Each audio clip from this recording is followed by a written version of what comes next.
Ang primo, kapartner mo ako sa subject ni Miss Candice. Ikaw si Meg, di ba? Hindi. Sabi nila, ikaw daw itong nabunot ko. Pinagtitripan yata ako ng mga taong ito eh. Patingin ako. Huwag na. Bakit ka ganyan makatingin? Huh? Para kang tuta. Oh, ano, kilala mo ba yan si Meg? This is me. Megan Del Rosario. Akala ko ba hindi ikaw? Hindi naman ako si Meg. Ayan oh, Megan pangalan mo. Pero hindi Meg. Wala akong nickname na ganon. Naiinis ka ba? Hindi ba halata? Bakit ka naiinis? Sabing wag mo kong tignan ng ganyan eh. Gusto mo bang dukutin ko yung mga mata mo ha? Simula ngayon ikaw na si Meg. Kapag may tumawag sa'yo Meg, lumingon ka kasi ako yun. Haba-haba ng Megan. Sorry late. Okay. Hindi ko na malayan yung oras eh. Nag-billiards pa kasi kami. Sorry. Okay. Hindi ka galit? Hindi mo ako sasarmonan? Hindi. Bakit? Nag-sorry ka naman eh. So kapag hindi ako sumipot ngayon tapos nag-sorry ako, patatawarin mo pa rin ako? Oo. Ang weird mo, alam mo ba yun? Sabi nga rin nila. Irita. Tapos ko na yung part ko, ano pang pwede kong gawin? Okay na. Ano okay na? Mahaba pa kasi yung paper. Okay na. Like, para wala ka nang gagawin. Bakit? Okay lang, Primo. Pero,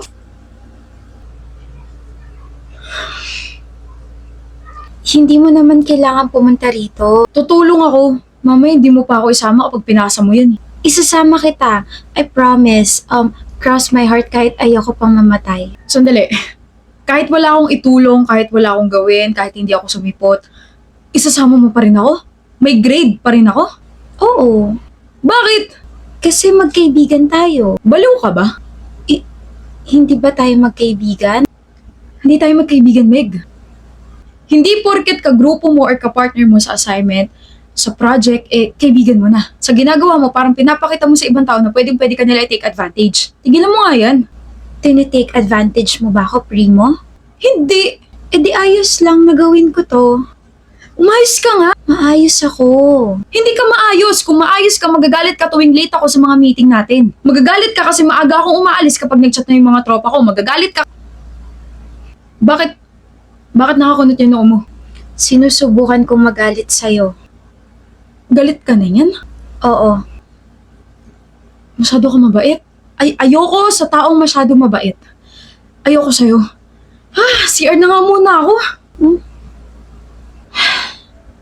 Madalas siguro siya natatake advantage sa mga kagrupo niya, kaya ganun siya. Di ako sanay, buwisit. Tapos ang cute pa niya nung gumano siya. Ano ba yung ginagawa mo? Ha? Umayos ka nga, Primo. Mali yan. Ayaw mo sa kanya. Sorry, late ako ng 10 minutes. Okay lang. Alam mo, Meg, matuto kang magalit kapag hindi umaayon sa gusto mo yung mga nangyayari. Palit talaga ako para makita ko kung natuto ka ba sa sinabi ko, pero Okay nga lang, Primo. bakit? Kasi kahit hindi mo ako friend kita. Hala, may sugat ka. Ito? Liit-liit lang. Napaka-OA mo, alam mo ba yun? Akin na. Alam mo, yung mga ganitong sugat, mas masakit to tsaka mas madaling malagyan ng infection. Sa susunod, agapan mo agad para hindi ka na masaktan, okay? Ayan, may band-aid na. Uy, Primo. OA mo. Maaga ako ngayon. Thank you, Primo. Hindi mo rin naman ako pinapagalitan. Hindi ako na lang magbabago. Pre, bilyar tayo Pas, may project akong ginagawa. Di ka naman ganyan Nagbago ka na. May chicks ka na, no? Hindi siya chicks, may pangalan siya, okay?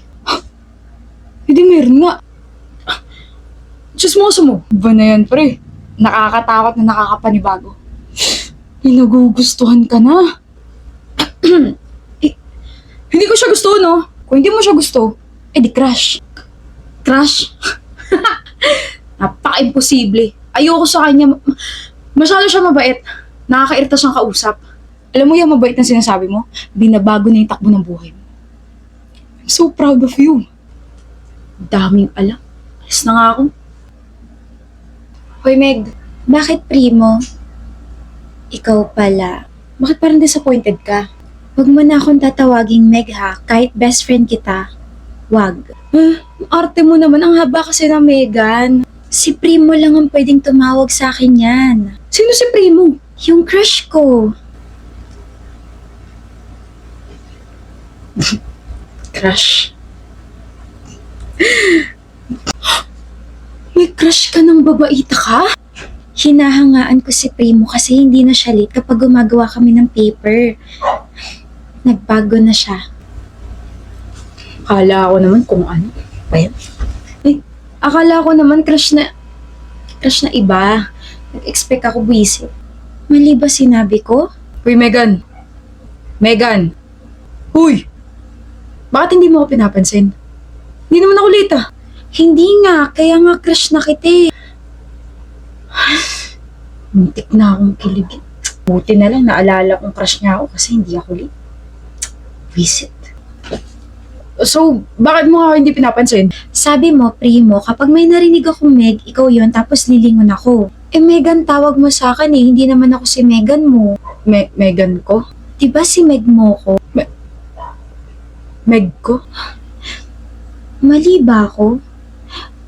Wait lang, order lang ako, okay? Babalikan kita. Napaka-cute. Nakakairita. Meg. Tignan mo tong, cellphone ko. Alam mo, pinicturean ko talaga to. Alam mo, mataas yung mga quizzes ko. Congrats! Gusto kong malaman mo na matalino ako. Hindi ko naman kina-question yun. Hindi na rin ako masyado nagbibilyar. Focus ako sa studies ko. Hindi porket mayabang ako or ganito ako magsalita hindi na ako mabait. Mabait ako. Yun lang. Sige, CR muna ako. Ano ba itong ginagawa mo? Ano bang nangyayari sa'yo, Primo? Wala. Gusto ko lang ma-realize nga na bagay ako sa kanya. Na bagay kami. Primo, pwede pa abot ng eraser? Ano pa? Kahit ano ibibigay ko sa'yo. Gutom ka na ba? I can order for us. Parang may nagbago sa'yo. Talaga? Parang humaba yung patilya mo. Joker ka pala.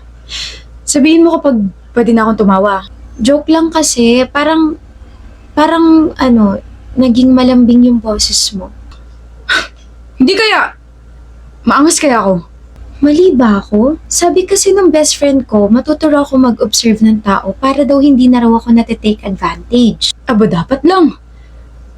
Pero, ano pang na-observe mo sa akin? Ayoko na palang malaman. Huh? Kinikilig ako sa paraan ng pagtitig mo. Meg. Alam mo bang may mas ihahaba pa yung pangalan mo? Huh? Meg. Megan. Meganda ka. Alam ko. I know, nakakakilig, di ba?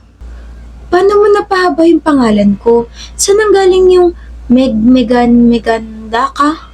Parang ang gulo naman yata, Primo. Bumabanat ako. Banat? Alin dun? Nakaka-stress kang kausap, no? Sabi nga rin nila. Meg! Bakit? Surprise! Cafe? Mahilig ka sa puso, di ba? Naalala ko kasi kung paano mo ipet yung stray cat na malapit sa school natin. So, ayun. Dito tayo mag-uusap, tsaka dito natin tatapusin yung paper. I'm so sorry, Primo, pero I have to do this. Forget the paper muna, okay? Makikisaya muna ako ngayon sa mga pusa.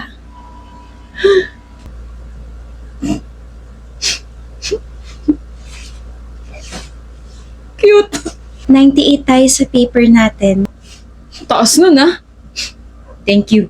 Nag-effort ka rin, kaya pasalamatan mo rin yung sarili mo. Saan ka pupunta? Aalis na.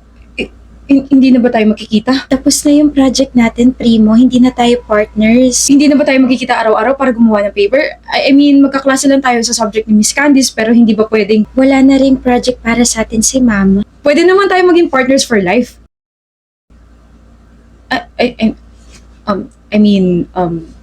Partners for life.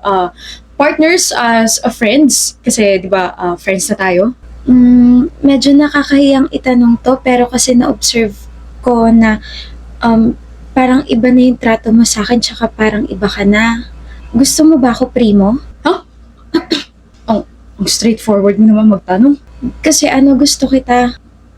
Medyo confused pa nga ako kasi sabi ko, crush kita dahil hindi ka na nalilate. Pero days later, ikaw na naman yung bukang bibig ko sa best friend ko. Tapos sabi ng best friend ko, isipin ko raw kung ano yung mga nagbago sa akin simula nung nakilala kita. Doon ko raw malalaman kung gusto kita or hindi. Kapag may ibang tumatawag sa akin na Meg, naiinis ako kasi hindi naman ikaw yun. Tapos gusto kitang titigan lagi kasi ang gwapo mo. Nakukitan ako sa'yo kapag naiinis ka kasi ganito yung noo mo. Tapos, nagets ko na yung banat mo na may ganda ako. Late pero kinilig ako. Nakabahan ako kapag malapit ka, lalo na kapag natatabig mo yung kamay ko, nahahawakan mo yung balikat ko kapag mabagal ako maglakad. Tsaka kinakabahan ako kapag nilalapit mo yung mukha mo. Gusto rin kita kasi kahit mayabang ka magsalita, super soft ng puso mo lalo na sa mga animals. Kahit din sinasabi ng iba na masyado kang maangas, nakikita ko na parang that's only your wall to defend yourself, pero mabait ka, Primo. Pag nakikita tsaka nakakausap kita, para akong hindi makahinga. Kaya nagpa-check ako sa best friend ko tapos sabi niya love signs daw, pero di pa kita love. Gusto pa lang kita pero gusto kitang yayain sa date. Bago lang sa akin lahat to pero gusto kita, Primo. Ako dapat unang magko-confess, inunahan mo naman ako. Napaka-bida-bida mo, no? Nakaka-stress ka talagang kausap. Gusto kita. Hindi. Mas, gusto kita. Hindi pwedeng mas nakakalamang ka kaysa sa akin. Okay? Gusto kita kasi ang lovable mo as a person. Kahit nakakainis at nakakaita kang kausap kasi ang slow mo, I can't deny the fact na I love talking to you. Meg, you make my heart laugh. Napaka-pure ng soul mo, napaka-pure ng ngiti mo, napaka-pure ng mga mata mo. Hindi ko in-expect na ganito ako magko-confess kasi nag-practice na ako eh. Gusto kita, Meg. Meg, I like you. Maangas ako pero pagdating sa'yo, tumitiklop ako. Gusto kita, Meg. Ang corny. Pero ayun, inunahan mo kasi ako eh. Ayoko sa masyado mabait kasi nakaka-irita, but you are an exception, Meg. Kaya ayoko lang matapos sa thank you for being my partner sa project na to, yung conversation nating dalawa. Usap pa tayo. Yung mga gusto at ayaw natin sa buhay, yung mga pangarap natin, yung mga nakaka-stress na pangyayari sa buhay natin. Gusto ko yon. Kasi gusto kita, Primo. Nakakabaliw kang babae ka. Ganda mo, kainis.